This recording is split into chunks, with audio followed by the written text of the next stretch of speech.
Hello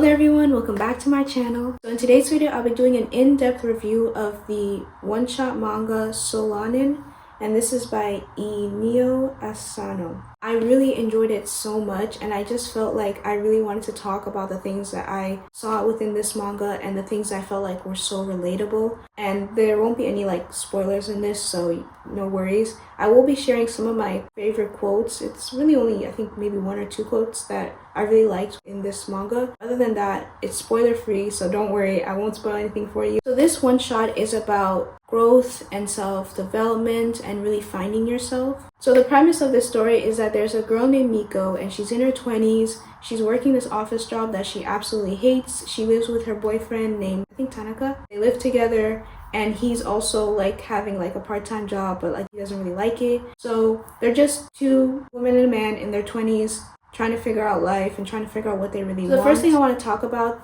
that this series perfectly captures is the struggles of being in your 20s. So in this story, there is a number of events that happen to different types of characters, and I think if you read this, you'll be able to at least relate to one or two of the characters and what they're going through. So for example, in this story, you see characters quitting their jobs because they don't like it, or chasing a career that not many people would deem as like, you know, traditional or conventional. And you also see people questioning their life purpose, like, what am I here to do? What am I meant to do? Like, what is the point of all of this? This series shows that when you're in your 20s, everyone is in such a different phase of their life. Some people are in school, some people are still living with their parents, some people are, you know, living by themselves, some people are single, some people are married, some people have kids. Like, everyone is just in a different phase or a different chapter of their life. Another struggle of being in your 20s is that sometimes you can feel as though your youth is fading away. More responsibilities start to pile up, whether it's starting to have to pay for school, or starting to have to pay for your first apartment,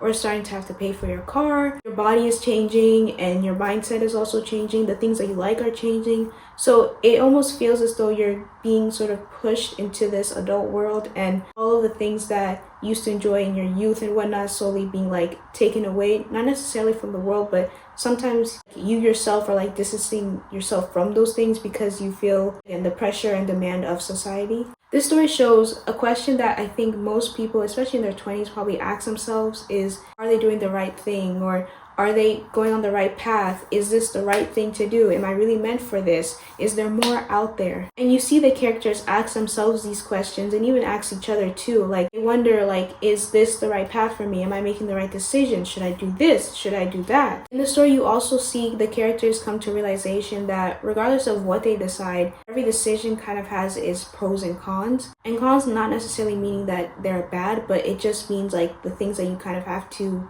tolerate because of your decision. So you can really see this especially with Miko and Tanaka. They both have jobs, but they both are kind of wondering exactly whether or not they should stay or whether or not they should like leave. I think this was Tanaka and like his inner monologue, and I'm not gonna like read word for word, but it went something along the lines of like, okay, he has this job, right, and it's giving him money, it's giving him stability, but at the same time he's not able to really do what he is passionate about. He kind of feels like he's just stuck. And then if he doesn't have a job, or if he leaves, then it's like, okay, he has the freedom to do what he wants, pursue his purpose. Then it's like, well, you don't have then that much money, and you may like struggle a bit, and you may even sort of lose yourself because you don't have like that structure. It's like that dilemma of knowing like, is this right or is this wrong? Should I stay or should I go? Should I, you know, leave this job and do something I'm actually passionate about, or should I just stick with this job and like do what I'm passionate about on the side? So the second thing that was within the story is embracing change and also living with uncertainty. Life is full of changes, and changes can happen in many different forms.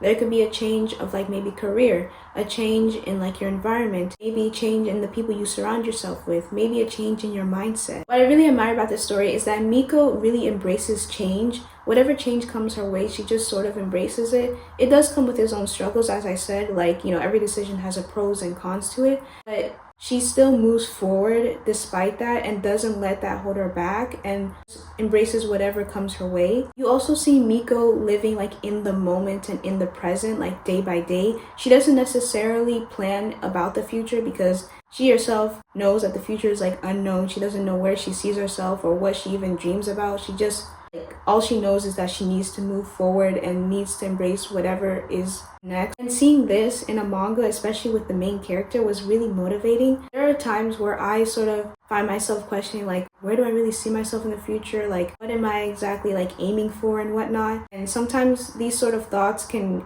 easily get you stuck and make you feel like you don't want to necessarily move, or like you don't know where to go or like how to move. Seeing Miko not even plan for a future, but just whatever opportunity comes, she just takes it and moves on to the next. It shows that like you just need to keep moving forward and something will come up, like something will fall into your lap so long as you keep moving forward. Because again, the future is always unknown. Things, like I said, change, people change, your environment changes, your mindset changes, but the only thing that is certain is like the present moment that you have right now. And so whatever you can do now, try to do your best to take whatever you can in this moment and move forward with that. And that's what Miko does. Like, she takes whatever's in the moment and just moves forward. The third thing I love about the story is that it shows the importance of community. In the story, everyone pretty much is in their 20s, and you see them all trying to figure out life in their own way. Despite them trying to figure out life in their own way, they're also at the same time still there for each other through all the changes. The changes that Miko goes through and other characters, but they all are there for each other through those changes and helping each other figure out what exactly their next like big thing is or what they want to do next. And what I really loved especially is that in the story you see Miko's friends really show up for her when she needs them the most.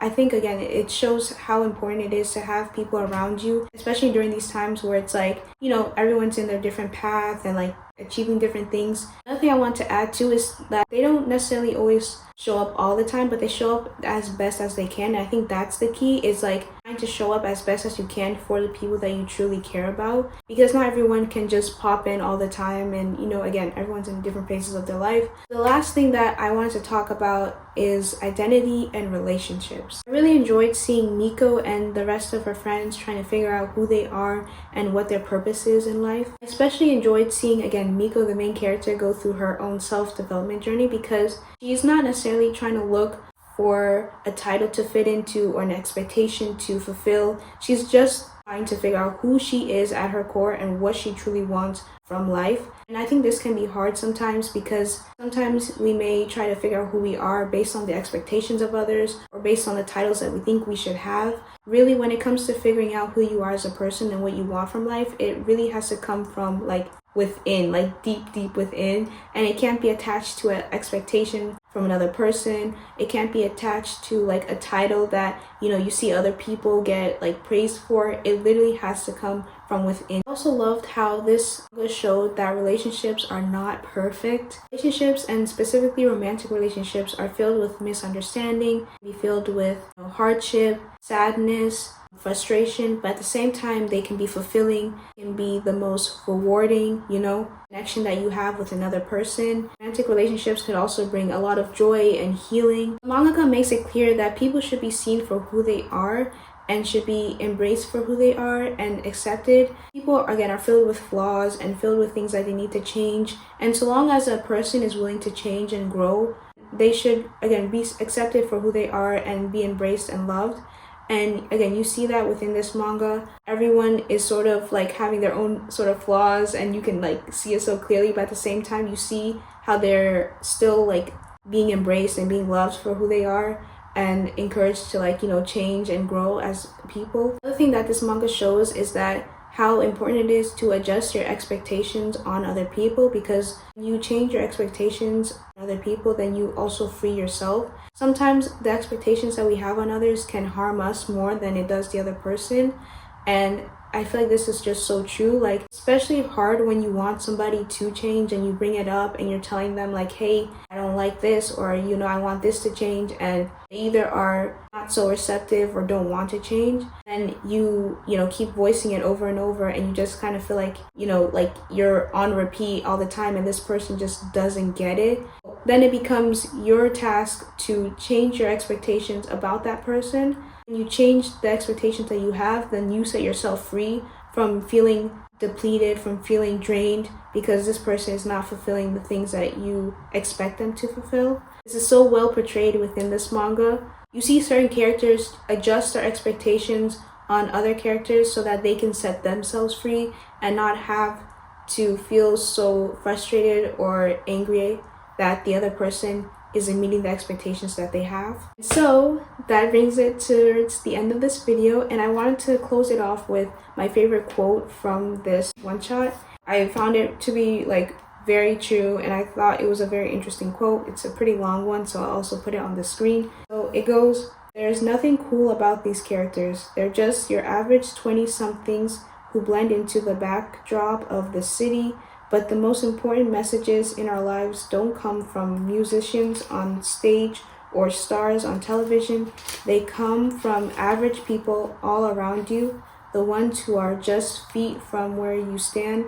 That's what I believe." So that's it for this video. I hope you enjoyed it. This one shot had me in tears, especially at the end, because I read the author's note and I'm like, so true. Everything within this story just felt so real and so relatable, and I could easily like see myself connecting with like different characters and like the things that they're going through, the things that they like tell themselves. It is just a great manga to read if you're in your 20s. I love how it just shows how normal it is to like question where you are. It's normal to like want more from other people. It's normal to sort of not be sure of where you're going or where you're headed, and all you know is that you have the present moment, and so you just keep moving forward.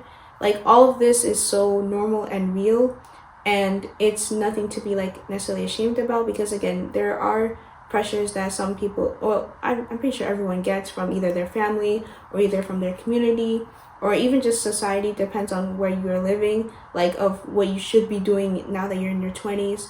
So this is just a nice story to read. So if you are in your 20s as well, and if you have some things that you've been learning, please write them in the comment section below. Or if there are any other mangas that do a good job at portraying what it's like to be in your 20s, please write them down too as well. I'd love to read them and check them out. And I'll see you in my next one. Bye-bye.